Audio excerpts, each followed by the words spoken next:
Chào mọi người nhé, bây giờ mình sẽ giới thiệu cho mọi người một cái chức năng mà tại mình sửa đến video để trên kênh của mình mà sẽ có được nhiều người like và giúp cho mình nha. Bây giờ mọi người vào cái clinic master này.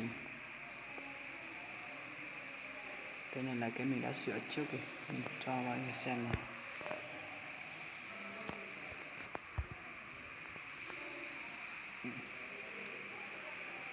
Đây là mình dùng cái điện thoại mình quay nhé, cũng không nghe máy nên cái này chỉ là làm cho xem thôi.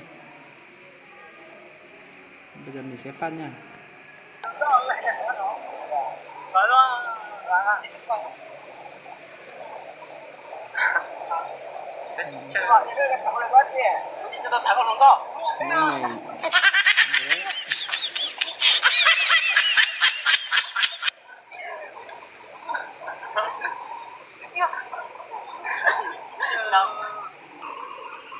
Wow.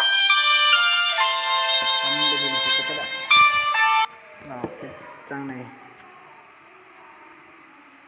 Muốn có được cái chức năng thì mình vào vào cái siab play này, cho mình nhập đấy. Thế là mình tải, nhưng mà của mình đã tải được rồi, không cần tải nữa.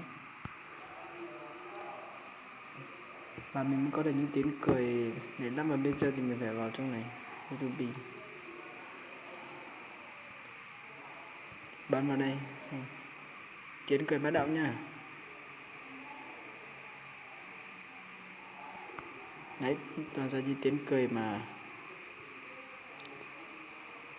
mọi người hay từng xem trong video mà mình không biết ở đâu nó có. Bây giờ mình sẽ giới thiệu cụ thể. Nhìn cái anh chàng mà ra như gian lừa thế nào.